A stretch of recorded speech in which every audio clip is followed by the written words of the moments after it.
Hey guys, I'm Clint Flairwoo. Welcome back to another Division 2 video, and today I'm bringing you my best LMG Dark Zone build for PvP. This is an absolute beast. It is that good. Take a look. There's many videos on LMGs, M60s on YouTube at the minute. This is my own take. I hope you guys enjoy the video. If you do, drop a like. You want to see more Division 2 content, then please smash that sub button. But enough me jibber jabbering on, take a look at this build. Okay guys, this is my LMG PvP destroyer. You can use this Dark Zone, you can use this in Conflict, Skirmish, Domination, and you will wreck. It is an absolute beast, and when we go through the gear and the weapons you'll understand why, and I'll try and synergize it for you very simply, but it is absolutely amazing. This is not perfect. It is not perfect. I'm still searching for slightly better rolls on the gear, but in its present form it will wreck. It is that good. Take a look at this guys and tell me what you think at the end of the video. Okay, we'll start from the top. We'll start from the mask. I'm running a true Patriot mask, and why I'm rolling with that, because of the 2-piece bonus, which gives me 10% damage to armor. This is reflective on players. Yes, on players. So when I use this in the occupied DZ, it wrecks. It absolutely smashes through anyone because of the insane damage already baked into the M60, the gear I have, and this bad boy. 10% damage to armor is a must-have for PvP to really rinse through players quickly and efficiently. And in terms of the stat rolls, let's take a look. It's critical chance and hazard protection. Really good rolls there. I'm really happy. Ideal scenario, I may like bonus armor, but it is what it is. I'm happy with this. And I have a Gila Guard high-end vest. This gives me 42.1k armor. There's a bonus armor of 12,198, bonus health, and crit hit damage of 7.5%. The Gila Guard brand set will give me 5% total armor, and the talent, again, I can use this in PvP. I use this in the occupied Dark Zone, try and take down players and NPCs quickly, and hard hitting, which is 15% damage to elites, works very well in my favour. The mods I have attached, the Protocol Stamina mod is health, armor, regeneration, skill health, and the defensive one is bonus armor, protection from elites, and the offensive system mod slot is weapon damage and another 1% damage to armor, so that's 11% in total. Onto the holster, it is a Petrov Defense Group holster. This is not perfect by any stretch, however, I'm using it for the one piece, which is the 10% LMG damage. It's also going to give me 145 skill power, some health, and health on kill.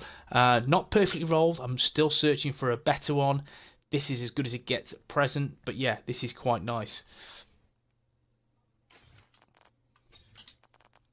The knee pads, again, is a true Patriot knee pad with, again, the 10% damage to armor. So again, all in all, it's 11% in total.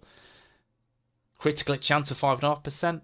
The defensive protocol mod slot is health, health regen, and armor on kill. Onto the gloves, I'm using the Jarl gear, which is 10% weapon handling. It gives me some skill power and LMG damage as well, but the talent, devastating. 5% weapon damage. This build is all about damage, and this is a must-have talent on this build. And finally, the backpack is the 511 tactical backpack. This is a very good roll backpack. That's why I'm using this particular one at present.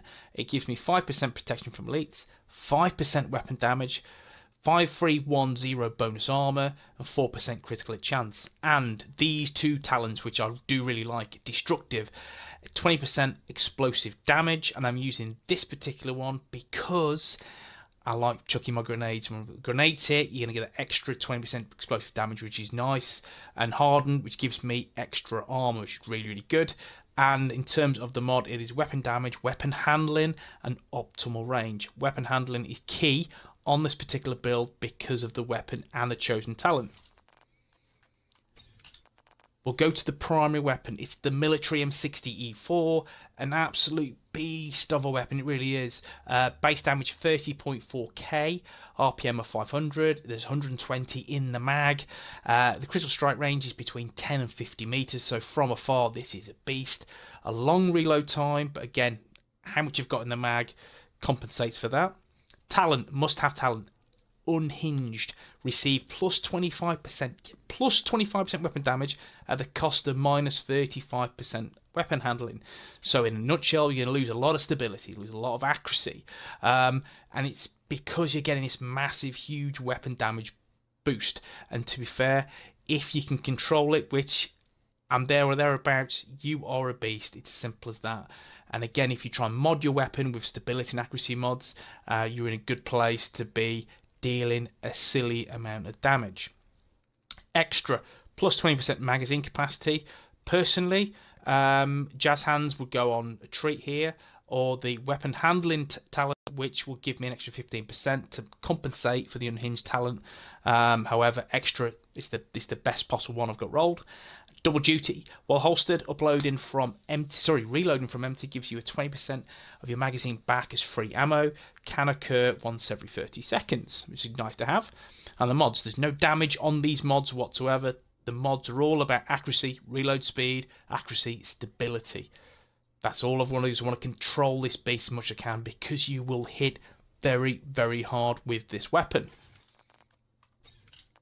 I'm using a Socom MK20 SSR. This is my secondary. I rarely use this weapon, rarely. And you'll see why I'm using it very shortly. The first talent is Spike. Headshot kills grant plus 25% skill damage for 10 seconds. I don't have the minimum requirements to hit this. However, again, I'm not using that for this talent. Accurate, 50% accuracy. And the best one is this one, Overlap. While holstered, your equipped weapon gains a handling bonus on this weapon's type. This means my military M60 E4 is easier to control. This is an exceptional talent. Again, you're all about the M60. This is an LMG build, and this is the talent, the holster talent you'd need to make sure that you are in a better place trying to contain this beast. So Overlap, key talent, get on your secondary, you're in a good place. The third talent, the third weapon, I'm choosing it because it's a 500 gear score, M45A1. Stop, drop and roll while equipped. Rolling removes burning, bleed and poison states effects can occur once every 60 seconds. That's the key one. I use that from time to time. If I do get any bleed or I'm burning, I'll try and switch quickly to my pistol. Then I'll again roll, which will remove those status effects. Okay, skills. Drone. I do really like the drone. Chem launcher, after the nerf effectively, became a little bit trickier to use. However, so I don't use that particular skill set. I use the drone. I do like the drone. Gives me, it's 180 cooldown, health of 14,531, duration 180 seconds, and healing 12,633. None of my talents are active as of yet. I'm working to improve this build to make sure my talents are active. But it is what it is. It's not about the skills on this build, it's all about the damage. And in terms of my second skill, we're looking at the turret. It is Incinerator turret. I use this for crowd control to make sure that I get my opponents on fire. When they're burning, I can deal a really good amount of damage. So this is a really handy tool to have. It's not the best tool to have. You can use a chem launcher reinforcer to make sure you've got your heal back. However, I don't. I use this for that control to deal the damage quickly. Okay, we'll look at the stats now. See, destructive, hardened, hard-hitting, devastating, unhinged, extra, double duty, spike, which is not active, accurate, overlap, preservation, allegro, stop, drop and roll, and the M406 HG grenades. Weapon damage 3393, beastly, critic chance is 18.5%, crit damage 33%, headshot damage 65%.